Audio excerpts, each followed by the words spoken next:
صحیح بخاری حدیث نمبر 64۔ رسول اللہ صلی اللہ علیہ وسلم نے ایک شخص کو اپنا ایک خط دے کر بھیجا اور اسے یہ حکم دیا کہ اسے حاکم بحرین کے پاس لے جائے۔ بحرین کے حاکم نے وہ خط کسریٰ شاہ ایران کے پاس بھیج دیا۔ جس وقت اس نے وہ خط پڑھا تو چاک کر ڈالا۔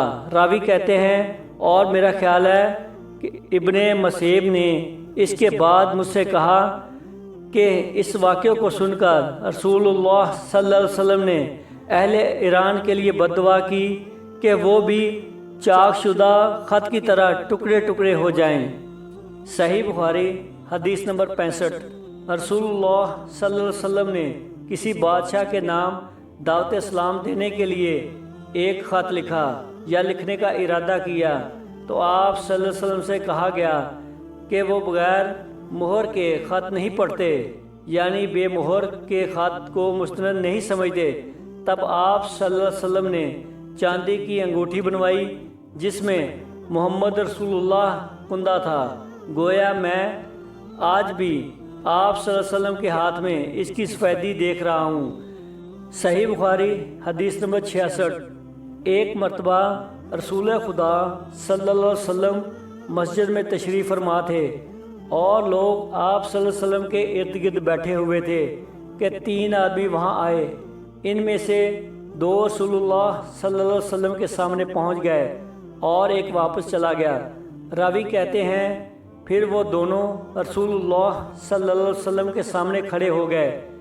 اس کے بعد ان میں سے ایک نے جب مجلس میں ایک جگہ کچھ گنجائش دیکھی تو وہاں بیٹھ گیا، اور دوسرا اہل مجلس کے پیچھے بیٹھ گیا، اور تیسرا جو تھا وہ لوٹ گیا۔ تو جب رسول اللہ صلی اللہ علیہ وسلم اپنی گفتگو سے فارغ ہوئے تو صحابہ رضی اللہ عنہم سے فرمایا کہ کیا میں تمہیں 3 آدمیوں کے بارے میں نہ بتاؤں؟ تو سنو، ان میں سے ایک نے اللہ سے پناہ چاہی، اللہ نے اسے پناہ دی، اور دوسرے کو شرم آئی تو اللہ بھی اس سے شرمایا کہ اسے بھی بخش دیا، اور تیسرے شخص نے منہ موڑا تو اللہ نے بھی اس سے منہ موڑ لیا۔ صحیح بخاری حدیث نمبر 67۔ وہ ایک دفعہ رسول اللہ صلی اللہ علیہ وسلم کا تذکرہ کرتے ہوئے کہنے لگے کہ رسول اللہ صلی اللہ علیہ وسلم اپنے اونٹ پر بیٹھے ہوئے تھے اور ایک شخص نے اس کی نکیل تھام رکھی تھی۔ آپ صلی اللہ علیہ وسلم نے پوچھا آج یہ کون سا دن ہے؟ ہم خاموش رہے حتیٰ کہ ہم سمجھے کہ آج کے دن کا آپ کوئی دوسرا نام اس کے نام کے علاوہ تجویز فرمائیں گے۔ پھر آپ صلی اللہ علیہ وسلم فرمایا کیا آج قربانی کا دن نہیں ہے؟ ہم نے عرض کیا بے شک۔ اس کے بعد آپ صلی اللہ علیہ وسلم فرمایا یہ کون سا مہینہ ہے؟ ہم اس پر بھی خاموش رہے اور یہی سمجھے کہ اس مہینے کا بھی آپ اس کے نام کے علاوہ کوئی دوسرا نام تجویز فرمائیں گے۔ پھر آپ صلی اللہ علیہ وسلم نے فرمایا کیا یہ ذوالحجہ کا مہینہ نہیں ہے؟ ہم نے عرض کیا بے شک۔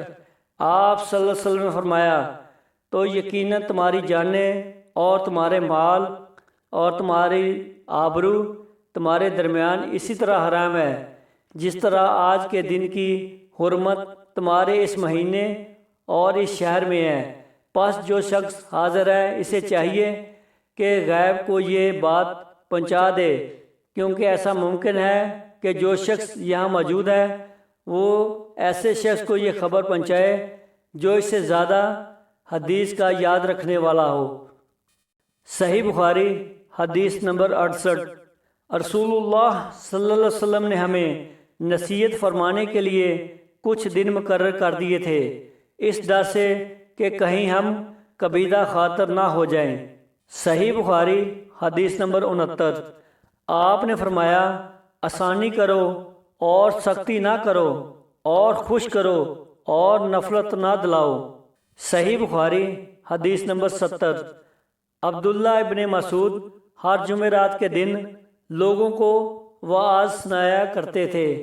ایک آدمی نے ان سے کہا اے ابو عبد الرحمن، میں چاہتا ہوں کہ تم ہمیں ہر روز وعظ سنایا کرو۔